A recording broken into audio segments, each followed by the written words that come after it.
Hey, everybody. Welcome to another episode of Women Petpreneurs Podcast with your host, Mary Oquendo. And we have Pooh Bear here today. Hey, Pooh Boo. Yeah, you good boy. And so my guest today is Kate Klasen. Hi, Kate. Hi, Mary. How's it going? Good. How are you? I always appreciate, when someone takes time out of the day to let me interview them. So thank you.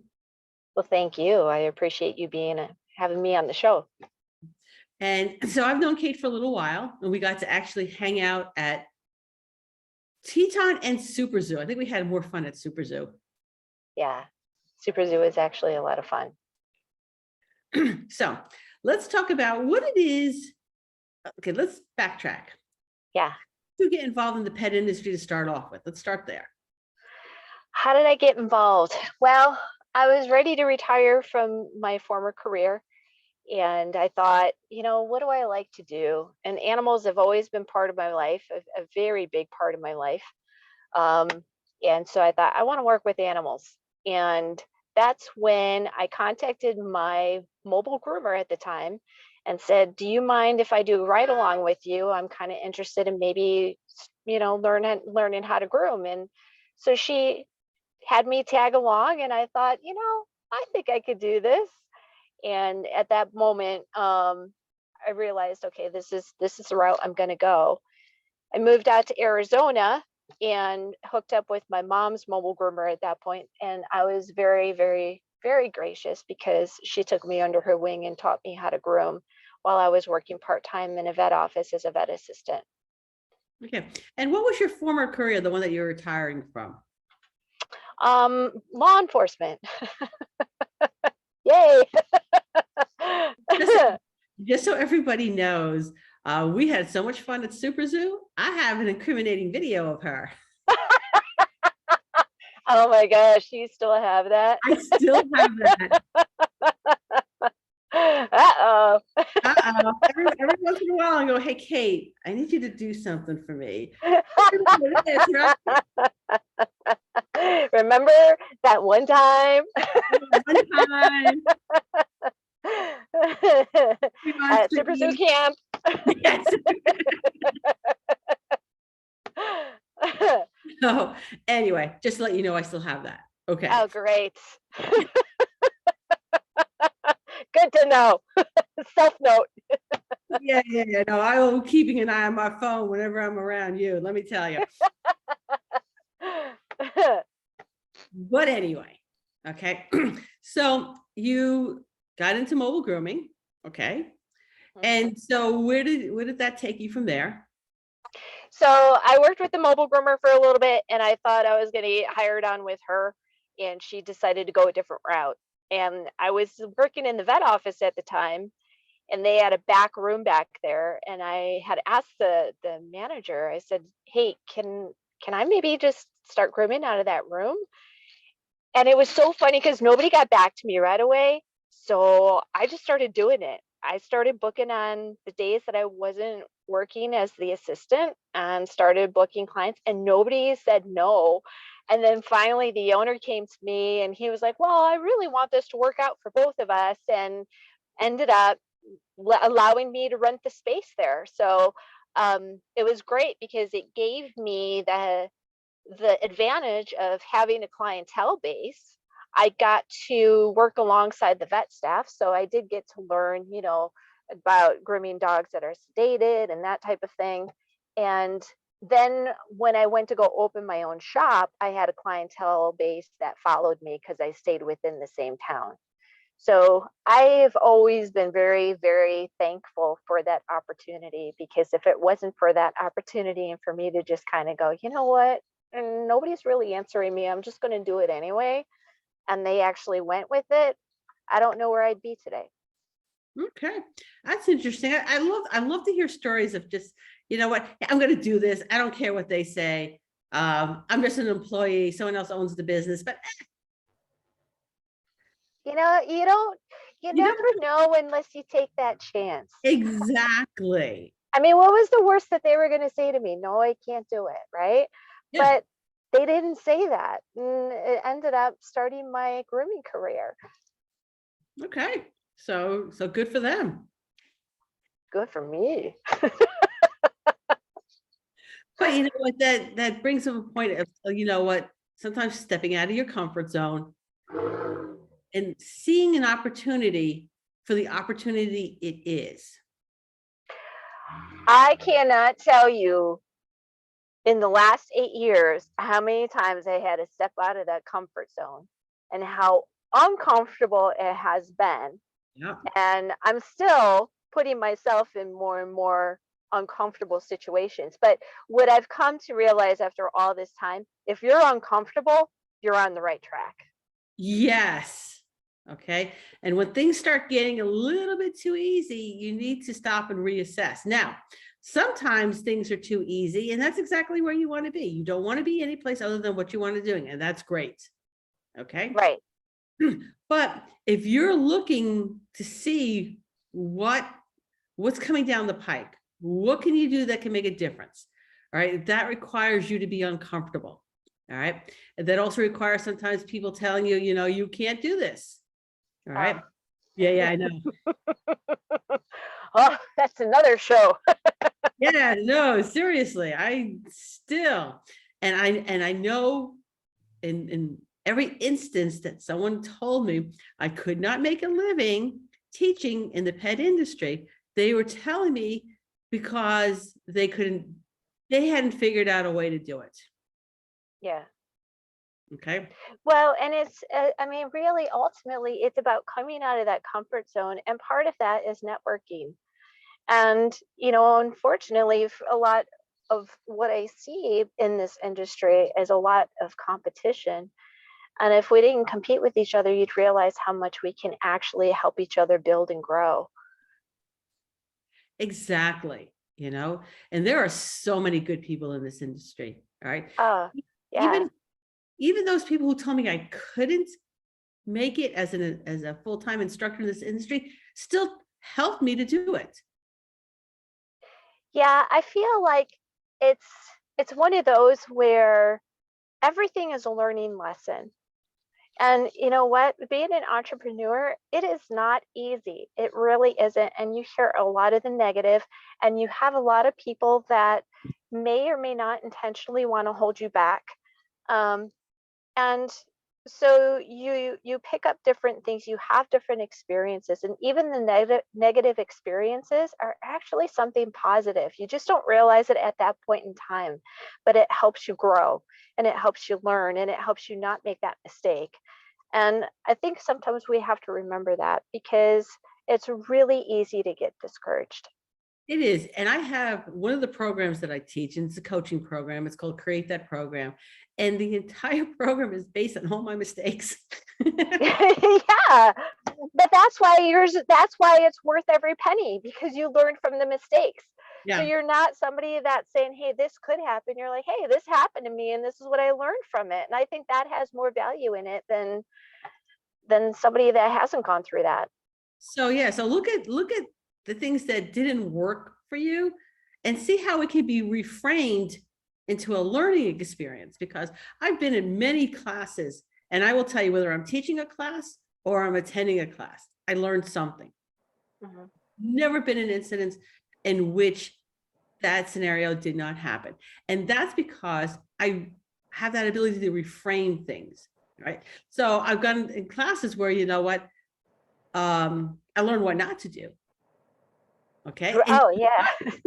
let me tell you something. That is as valuable as learning something that's useful to you. Absolutely. I agree with that 110%. 110%. And you know what? Be thankful that you learned it that way. Yes. And not having to learn it the hard way, right? Yeah. You learned it by somebody else's mistakes, or by observing somebody else and saying, hey, I don't like the way that they do that. I'm not going to do that. I think part of the reason I was such a successful mobile groomer is I paid attention to all the other mobile groomers, Right. So whatever their stories were, I paid attention to them. Right. Yeah. That was awesome. You know what? I'm really glad you made that mistake and told me about it. I don't make that mistake. So there's a lot to be said for life lessons and networking with with colleagues rather than worrying about whether or not they're competition. Right. Right. And like, I've been in that situation and I get it. We're all human. So there is going to be that part of it. And you know what? Feel it, process it, and move on. Yes, that's a really, really good point, because there are some times that they're like, oh my God, oh, they're doing that. Why didn't I think about that? I was having a meeting with somebody and they phrased something. Okay. And too early to talk about it just yet, but they came up with a phrase and I sat there and I looked at the phrase and I smacked myself in the head and I go, that's awesome. Why did I not think about that? All right. You going to trademark that? I think you ought to trademark that, because if you don't trademark it, maybe I'll trademark it. Right. Yeah. And see, and that's the thing too. It's like, you know what? If they wanted to look at you as competition instead of you networking and saying, hey, you should trademark that, and giving them a piece of advice to move forward with that, you know? And I think, unfortunately, I've talked to other people within the industry, and they had to learn the hard way. They actually didn't trademark it and had their whole idea stolen, and then had to redo all of their web pages, everything. Yep. So I learned that lesson from a friend of mine. She was originally Smart Cookie, and she was Smart Cookie for a long time, which was dog treat. She never trademarked her name. And then someone came along and said, hey, I like that name, and trademarked it and sent her a cease and desist letter. yeah, that happened with another company that I work with right now. They put out their product, and it was actually a veterinarian in a different state that took it, trademarked it, and then told them they needed to stop. Mhm. So So, it happens. It happens. But you know what? They didn't sit there and go, oh man, and quit. yeah, They did what they had to do, and now they have a very successful product. So again, it's that live and learn, and you know what? Take the negative and turn that into a positive. so she renamed her cookies. She had to do all new branding and stuff like that, but she's doing really, really well. And you know what? Her name is trademark now. Awesome.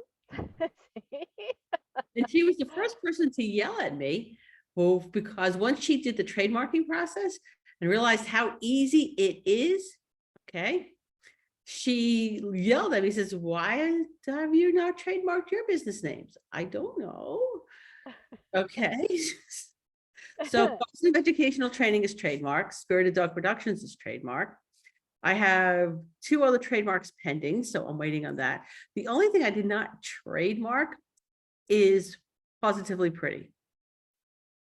You guys can trademark that if you want. I am not ever going to be grooming. However, if you want the website, positivelypretty.com, you're going to have a conversation with me, Yeah. But anyway, yeah, trademarking is like the one government office that is really helpful. Yeah. They really are, I gotta get on that myself, to be honest with you. So Yes. Have you trademarked something? yeah, I do. I there's a couple of things that I want to trademark, and I've pulled it up, and I need to sit down and Oh, I just lost your volume. Oh, I'm back. okay, good. Like, okay. I'm like, what? Don't do that now. No, do that later. Do that after we finish. Okay. Uh, so, and it's very time consuming. So the first trademark that I did, it was like 6 months later, I get a call from Virginia. And if you put in a trademark and you get a call from Virginia, pick it up. Just pick it up. Okay. It was from the trademark office. They needed me to clarify a couple of things. And we went from there. So it's a very, very helpful office. They really want you to get your trademark and will help you to do it. You can hire an attorney to do it, but you're still going to fill out the paperwork. The only benefit I would say to hiring an attorney is if you're really not certain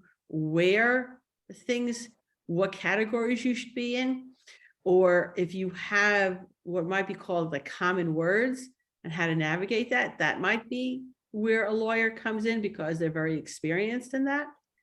But, you know, for the most part, you know what? $275 and get the process going. Yeah, yeah, it is totally worth it. So before we get into like why I actually asked you here, because we're like 25 minutes in. I think it's been a good show so far. It's been an excellent show so far. Okay, so anyway, all right, we're going to take a quick commercial break. Okay.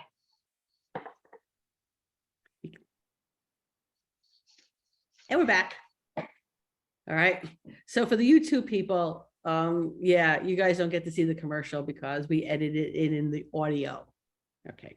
So anyway, so you are also a first responder, correct? Mhm. Right. So tell me about your business you have right now. So my body told me it didn't really want to be grooming too much anymore. And at that point, I was like, what am I going to do? And luckily, my dog led me down the pathway because she started choking one day. And that's when I was like, oh my gosh, this is what I used to teach. And what am I supposed to do on this dog? But luckily, I was able to clear her airway. She's still with me today. But it was in that moment and feeling helpless that I was like, I don't ever want anybody to feel that way before. And that's when I sought out a Pet CPR first aid class and found Pet Tech and took that class and decided to become an instructor. So as I've been out and about and teaching at different facilities and meeting other groomers and other pet professionals and kind of seeing the strong points and the not so strong points out there, I have to say that it's become a passion of mine only because I grew up in a first responder household. So I grew up basically at the fire department, and then I got into law enforcement and did some training during my years of doing that. Um, I had to have that aha moment, like, you know what, this is just in my blood. This is just a part of who I am. And so to go out there and teach the emergency stuff, I'm really enjoying it. So as much as I do still love grooming, my body doesn't. And so I started a second business right now that um, going out there and trying to teach a little bit more. And that is under human and animal emergency lifeline preparedness. And to make it short, it's just simply called H.E.L.P. I So like with H.E.L.P, yeah, actually, I think I like it too. The more and more that I'm working with it, the more and more I was like, this is just really coming together. And I think that's the other thing, if we're kind of going back to the beginning half of this, if we're talking business, when doors start to open and synchronicities happen, and just one thing after another starts coming your way, you're on the right track. And that's what's coming together with H.E.L.P. So H.E.L.P right now, I um, joined with a nonprofit called Companion Pets in Crisis. And what they do is they work with the first responders, and they go out when people have their houses get burned down by fire or an other disaster incident. They get called out with the crisis response team to deal with the pet aspect of it. So we have some volunteers that go out there, and they're the responders, the initial responders. But what I'm bringing to the table with the nonprofit is to also partner with them and bring education into it as well. So not only am I a volunteer, but Tiny Tim is a volunteer with me as well. And so we have some of the departments that now call us and ask us if we have any dogs to bring in, because like last year, one of the departments around here, they had a really bad year. They had two of their responders that committed suicide and a couple of bad calls. So they reach out and say, do we have any dogs, so we can bring them into the departments and they can have emotional support therapy. Um, and Tiny Tim is now part of that as well. So now we're starting to work with the fire departments and the police departments. Um, and now I'm speaking and counseling with the fire departments to bring in other emergency preparedness services into help. Okay. Tiny Tim is a natural. Oh, I think this is what he was born to do. I had to realize, I was a first responder. He was just born to be like an emotional support animal. If you ever have an opportunity and you see Kate at a trade show or a conference, she probably will have Tiny with her. So yeah, he's a trip. He's definitely got some personality behind him. Yeah, that dog is just, under Wikipedia, under personality, there should be a picture there of Tiny Tim. Yes. And a picture of me going, because I'm always like, you're fired. Stop that attitude. You are so fired. Yeah, and he'd be like, you can't not fire me. No. Oh, because I mean, really, ultimately, let's face it, he's the boss. Yeah. I have no doubt that dog is in charge. And when you're not listening to him, he will find someone to have a conversation with you regarding him. Yes, he will. No matter where I am. Let's touch on the fact that what you're doing is a business, correct? Yes. So what the purpose of a business is the purpose of a business is to support your lifestyle. All right. Yeah. So that's, cover your living expenses. All right. Retirement, vacation. So you need to charge appropriately for the services that you provide. Mm-hmm. Otherwise you can't provide them. Right. I've seen many, when I first started mobile grooming, this is back in 2002, and it was fairly new. Okay. I watched several mobile groomers start up after me, try to undercut my pricing. All right. Or they undercut my pricing and didn't last too long. All right. Because they couldn't sustain it. They couldn't sustain the amount of work for what they were earning. All right. It wasn't supporting their lifestyle. So they quit. They stopped. They sold their business. You can't make any money doing mobile grooming. I'm like, there's a lot of pets in this area. We could work together instead. Yeah. Right. So again, going back to the whole people, look at the people in the same business as you as your colleagues rather than your competition. I had a conversation with somebody as far as teaching is concerned. And part of the reason that they were like not moving forward with it, because somebody else was already teaching that. And I'm like, that has nothing to do with it. I can remember at one of the Barkley trade shows, they had a day of Bichon. And it was like all Bichons taught by different instructors. So not even like one class and having like 4 instructors. They had 4 separate classes on Bichons. You know what? You learned something in each one of those classes because it was taught with a different perspective. Right. Your perspective has value. All right. So, I mean, seriously, 4 Bichon classes on the surface of that, it's like, are you kidding me? 4 Bichon classes, and they were very well done, packed with knowledge from 4 different perspectives. At the same time. And I mean, that's the other thing too, because everybody's going to have different teaching styles. So not only do you have different perspectives, but you have different teaching styles as well. And some people are going to resonate with this person over here, and some people are going to resonate with this person over here. And it doesn't mean that one instructor is better than the other. It's just that they have different styles on top of the different perspective. And again, that you will learn something from every class that you take. Sometimes it's like, to get the feet looking like this is how I do it. And it might be different. I mean, the end result is the same exact thing that the other 3 instructors are teaching. they're approaching it. It's just a little bit different. And it's that approach. I go, oh, yeah, that makes a lot of sense for me to do it that way. Yeah. Yeah. So Yeah. I have an opportunity. We have the CERT teams here. They have CERT teams everywhere. All right. But what they don't have in my neck of the woods is an animal response team. There's no CERT team here.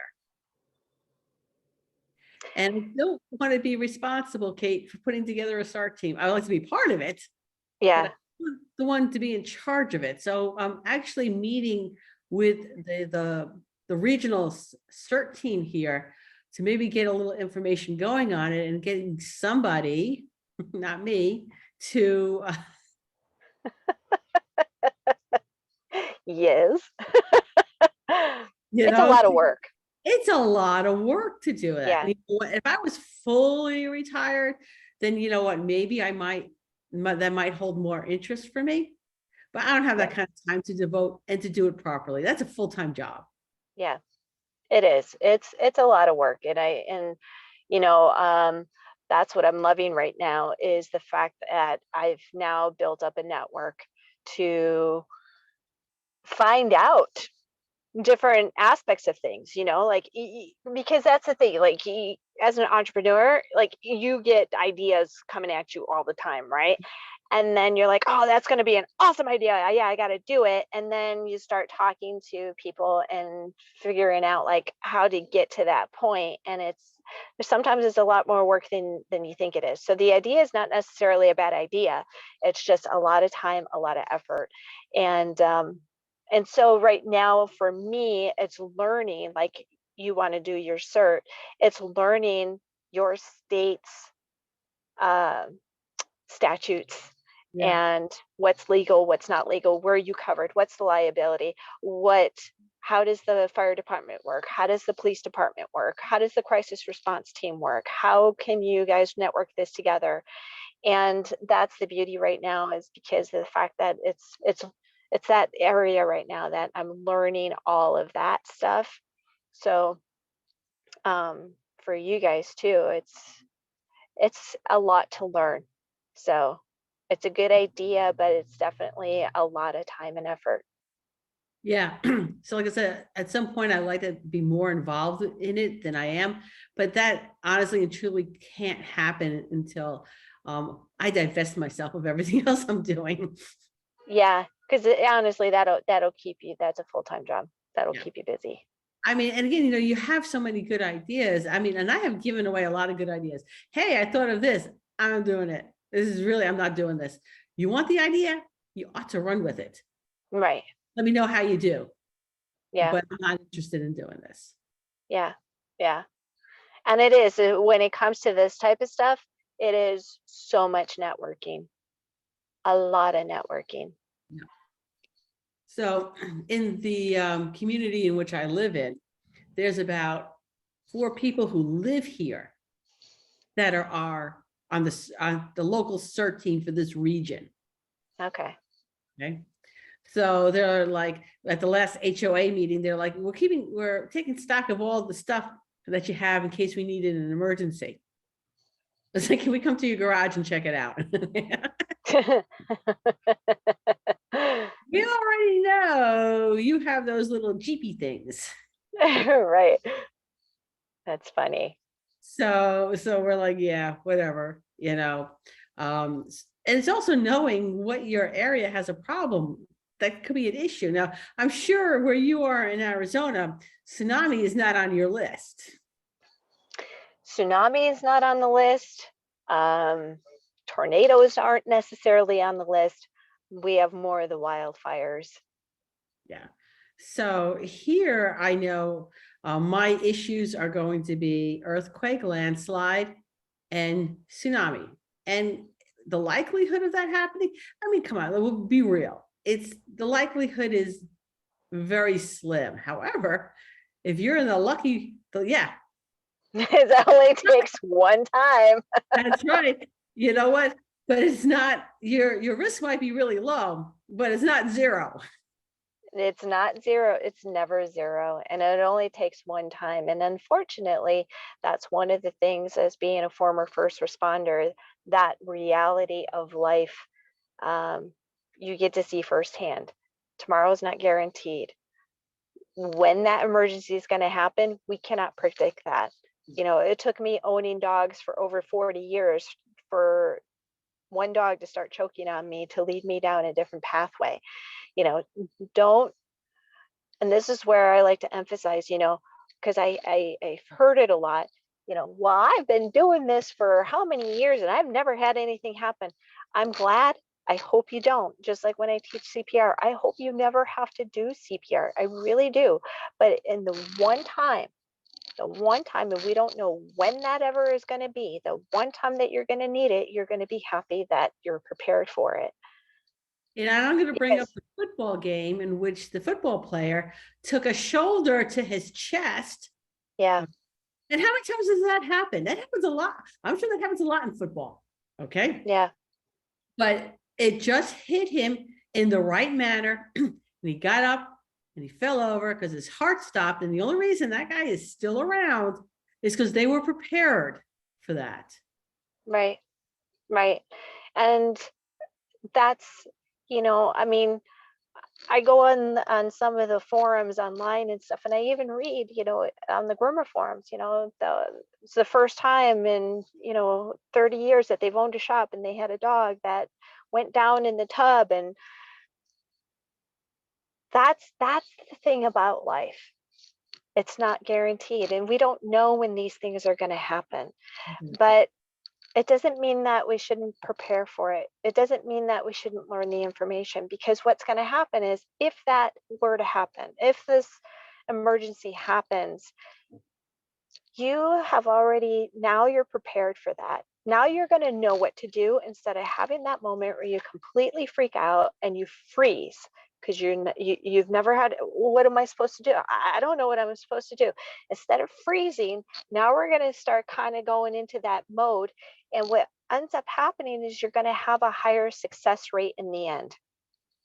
I will say, the one time I had to do CPR on my own personal dog, Marcus, okay, was because he had a heart attack, right? And then it was like the deer in the headlights. My first reaction is, and that's being self-aware. I know that about me. I know that initial reaction is going to be deer in the headlights.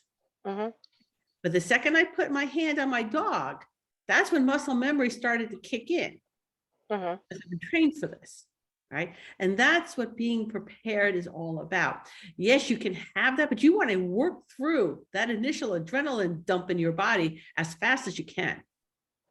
And until you practice, you're not going to be able to work through that. And that's what I think for me, um and having my background, you know, we don't go through academies just to go through the academy. We don't sit back and then go through 6 months of field training just to have extra training. We don't sit back and have yearly trainings and keep up with those trainings and have it be scenario based training. We don't do that because, well, it's never going to happen. We do that to prepare for it because, un- unfortunately, I have to say, fortunately and unfortunately, you know, I'll never ever forget one of the first times. So I come out of the academy, I'm on the street, and I have this call that I went on, and had to get into a foot chase with the guy, and you know, get to that point where I have to bring this guy under arrest. That adrenaline was pumping so much that I didn't even realize everything that I was doing. But I was able to do everything that I had been sitting there practicing over and over and over again without even really having to think about doing that. And everybody was safe in the long run. And that's when afterwards, you know, because of the fact that I was a brand new rookie, you know, my sergeant and stuff came up and they're like, "You did a really good job. That was great, blah, blah, blah." And it was after it was all said and done that that processing moment started coming into play.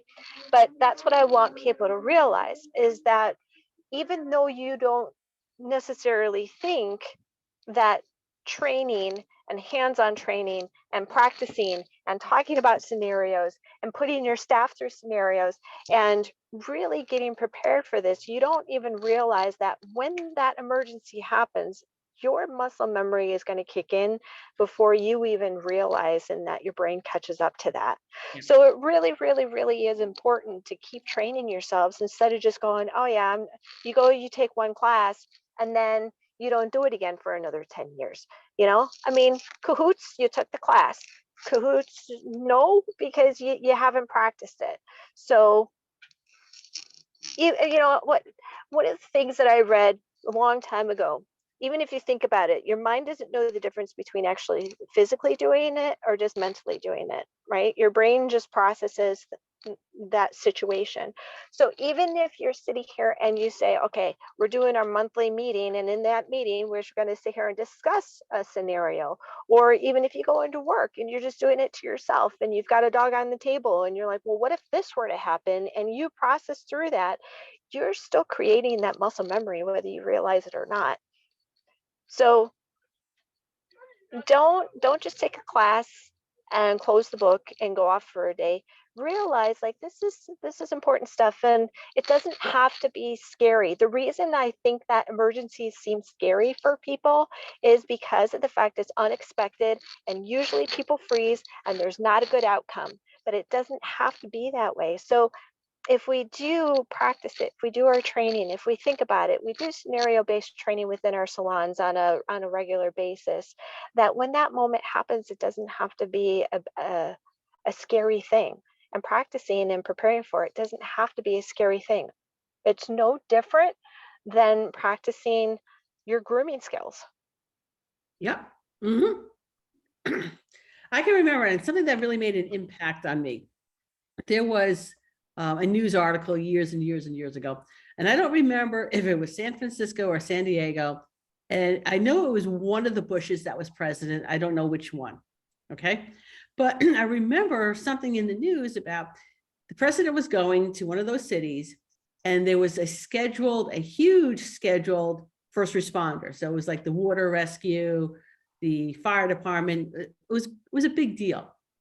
And Secret Service wanted the city to cancel the training exercise, and they refused to cancel it. They said, we need to be prepared. This is scheduled. We don't cancel it. We don't care the president's coming to town. Our training exercise is going on. Mhm. And that made a huge impact on me. That really caught my attention, that they did that, and how important that was, right? That they did that. Yeah, yeah. And I think that's what we have to, we, but I think that's what facilities should do, is put it on your calendar and do a training. And I don't care if it's just 30 minutes, but, and you come up with one scenario that could happen, and you just talk about it. Like that right there. Just don't put it off, and don't let the day or time or anything else get in the way of doing it, because if it happens, you're going to be really happy that you set aside the time to do it and be prepared. And if you're a single person business, get your colleagues in the area and have a monthly meeting in which you go over various scenarios and how you would handle it. Oh, absolutely, because at that point it's all going to be about networking, all Yeah. about networking. And like I said, even if you're a single person and you're sitting there and you're grooming, and I mean, I know I've done it. You kind of like daydream as you're grooming because you get into that flow. Think of a scenario. What would you do? You're a single person. You got an 80-pound dog that's in there that you're doing a big D-shed on, and that dog decides it's going to go down. How are you going to deal with that? How are you going to get that dog to the vet? Who are you going to contact? So it's it's a lot of preparing mentally, because I think there's that, I don't really realize, oh, what that dog is going to feel like when it's 80 pounds of, dead weight. Yeah. It's gonna it's gonna feel like a whole lot more than 80 pounds. Right.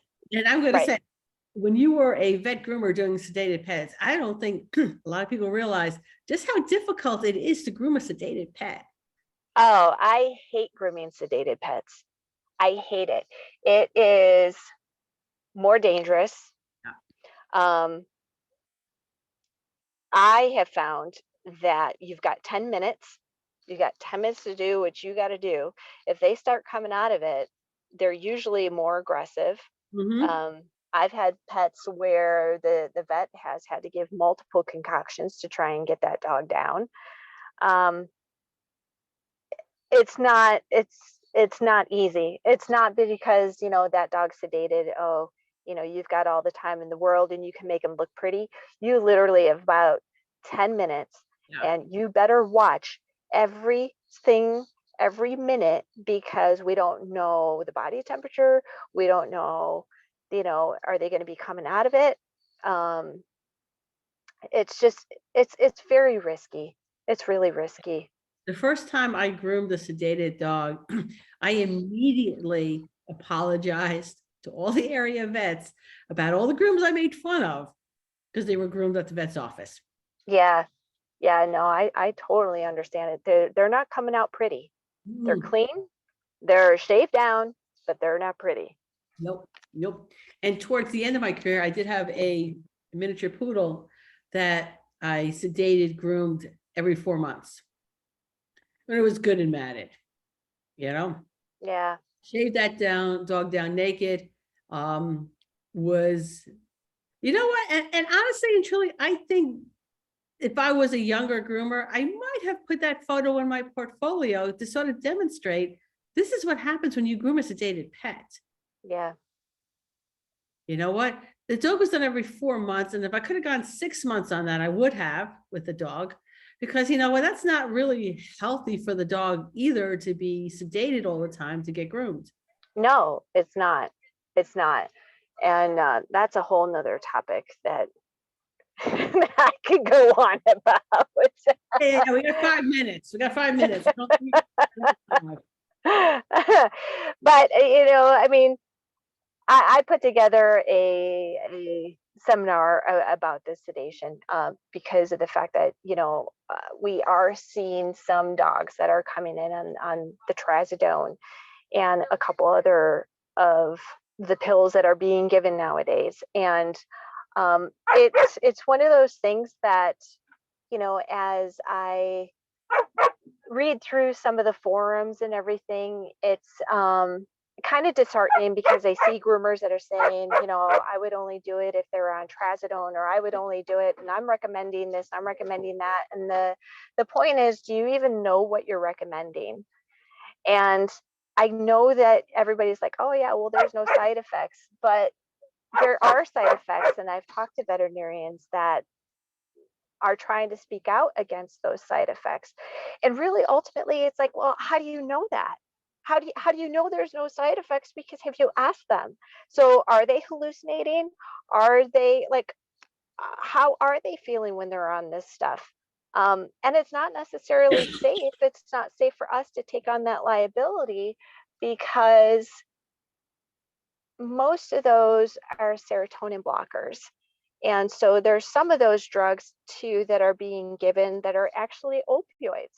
And so if something were to happen, are they actually having an opioid overdose? Do we need to have Narcan on hand? Because that's the only thing that's going to work. Or is it something where it's a serotonin overdose because the pet parent gave a little bit too much? How are we going to recognize that? So sedation is just one of those things that I think is really easy to recommend. It's really easy to think that that is the answer, the end all be all to a more aggressive dog. But as a groomer, do you really want to take on that liability? Because I'm telling you, like, I don't. I'm going to send them straight to the vet. Have the vet staff be on board, and if something were to happen, then they're going to know what to do with that. Because I think that's the other thing too. As a vet groomer, the vet staff is there, and they have the rehearsal. Yeah. And that's the other thing, you know, it's like, yeah, they get sedated, but there's a reversal. And if something starts going bad, they have that reversal on hand that they can give right away and get them out of it. When we're taking in these dogs that are on tramadol or trazodone or whatever they're being given out, we don't have a reversal. And I think they're a lot more dangerous than people realize. Yes, and you had that workshop that you did on that was phenomenal, by the way. Oh, thank you. And Positive Ed is probably going to want to tap you again for that particular workshop. Yeah, absolutely. Because I do, you know, I was just in a forum the other day and I read something and I was just like, I think we need to be talking about this more. I don't think people realize that they're being used off label. I don't think people realize the FDA's recommendations to veterinarians. I don't think they realize the lack of education behind them. I don't think they realize that it's not the answer. It's really not the answer. And you're not taking into consideration the liability, especially if you're saying, hey, you should take him to the vet and get trazodone prescribed for him. I'll do him only if he's on trazodone. Do you really, really want that? Right. So, Kate, words of wisdom. Words of wisdom. Words of wisdom. Don't say this. Prepare for your emergencies. Okay. Take the emergency training. It doesn't have to be scary, but make sure that you're prepared. And you know what? If you're a business owner, like don't let the negatives get you down. Keep trekking through and be positive. Good. Those are my 2 pieces of advice. Awesome. Well, Kate, thank you so much for taking time out of your day to be here. I really appreciate it. Well, thank you, Mary. I appreciate being on. Okay. So everybody join us next week when I interview another woman making a difference in the pet industry.